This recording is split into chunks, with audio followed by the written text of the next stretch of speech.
ಇದು ಮುಗಿತಾ? ಇನ್ನೇನು ಪ್ರಶ್ನೆ ಕೇಳಿ. NCERT 6ನೇ ಕ್ಲಾಸ್ ಪುಸ್ತಕಕ್ಕೆ ಕೃಷ್ಣ ಅಂತ ಒಂದು ಹೆಸರು ಇಟ್ಟಿದ್ದಾರೆ. ಈಗ ಅದು ವಿವಾದಕ್ಕೆ ಶುರುವಾಗಿದೆ. ವಿವಾದ ಮಾಡ್ತಿರೋದು ಯಾರು? ಆಮೇಲೆ ಕಂಸನ್ ಭಕ್ತರು. ಅದರಲ್ಲಿರುವಂತಹ ಸಂಗತಿಗಳ ಬಗ್ಗೆ ಅದೇಪ್ಪ ಒಪ್ಕೊಂಡೆ, ನೀವ್ ಹೇಳಿದ್ ನಂಗೆ ಅರ್ಥ ಆಯ್ತು, ಕರೆಕ್ಟ್ ನೀವು ಕೇಳ್ತಿದ್ದೀರಿ.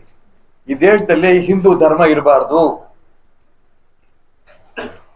ಅಂತ ಕಂಸನ ವಂಶಸ್ಥರು ಇದಾರ ಒಂದಿಷ್ಟು ಜನ. ಇನ್ನು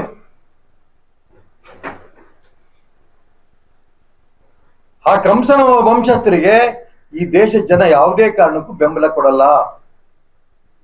ಒಂದು ಘಟನೆ ಆಗ್ತಿರೋದು ಇಡೀ ದೇಶದ, ನಾನು ಹೇಳ್ದಲ್ಲ, ಕೋಟಿ ಕೋಟಿ ರಾಮ ಭಕ್ತರು ನೋವಾಗಿರೋಂಥ ಸಂದರ್ಭದಲ್ಲಿ ಇದನ್ನ ರಾಜಕೀಯವಾಗಿ ಬಳಸ್ಕೊಳ್ತಾ ಇರೋ ಪ್ರಯತ್ನ ಇದೆಯಲ್ಲ, ಇದನ್ನ ಅದಕ್ಕೋಸ್ಕರ ನಾನು ಒಪ್ಪಲ್ಲ ಅಂತ ಹೇಳಿದ್. ನಾನು ಇದ್ರಲ್ಲಿ ಇದ್ರ ಅವ್ರಿಗೂ ಕ್ರಮ ತಗೊಳ್ಳಿ.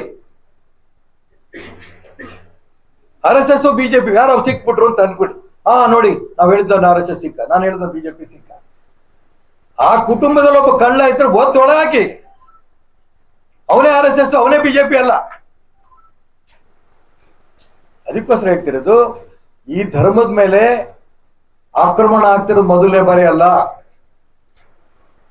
ಈ ಸಿದ್ಧಾಂತದ ಬಗ್ಗೆ, ಕೃಷ್ಣ ರಾಮ ಈ ಸಿದ್ಧಾಂತದ ಬಗ್ಗೆ ಟೀಕೆ ಮಾಡೋಕ್ಕೋಸ್ಕರ ಈ ದೇಶದಲ್ಲಿ ಒಂದಿಷ್ಟು ಜನ ಇದ್ದಾರೆ.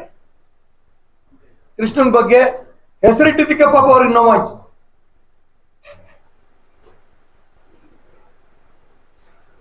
ಇನ್ನೊಂದು, ಕಳೆದ ಬಾರಿ ಪತ್ರಿಕಾಗೋಷ್ಠಿನ ನೀವು ಪ್ರಸ್ತಾಪ ಮಾಡಿದೆ ಅಡ್ಡ ಮತದಾನದ ಬಗ್ಗೆ, RSS ಬಗ್ಗೆ, ಬಿಜೆಪಿ ಬಗ್ಗೆ ಆಪಾದನೆ ಮಾಡ್ತಾರೆ ಅಂತ ವ್ಯವಸ್ಥೆ ಇದೆಯಲ್ಲ, ಇದನ್ನ ನಾನು ಅತಿ ಉಗ್ರವಾಗಿ ಖಂಡನೆ ಮಾಡ್ತೇನೆ.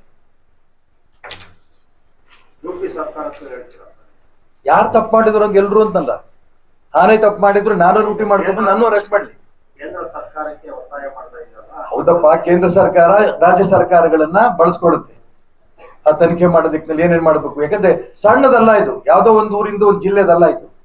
ಇಡೀ ಪ್ರಪಂಚ ಶ್ರೀರಾಮಚಂದ್ರನ ಅಯೋಧ್ಯೆ ರಾಮ ಮಂದಿರದ ಬಗ್ಗೆ ಬಹಳ ಸಂತೋಷ ಪಡ್ತಾ ಇರೋ ಸಂದರ್ಭದಲ್ಲಿ ಯಾವ್ದೋ ಜಿಲ್ಲೆಯೋ ರಾಜ್ಯಕ್ಕೂ ನಾನು ಸೀಮಿತ ಮಾಡಕ್ಕೆ ಇಷ್ಟಪಡಲ್ಲ. ಅದೇ ಕಾರಣಕ್ಕೆ ನಾನು ನರೇಂದ್ರ ಮೋದಿ ಅವರಿಗೆ ನಾನು ಪ್ರಾರ್ಥನೆ ಪಡ್ತೇನೆ.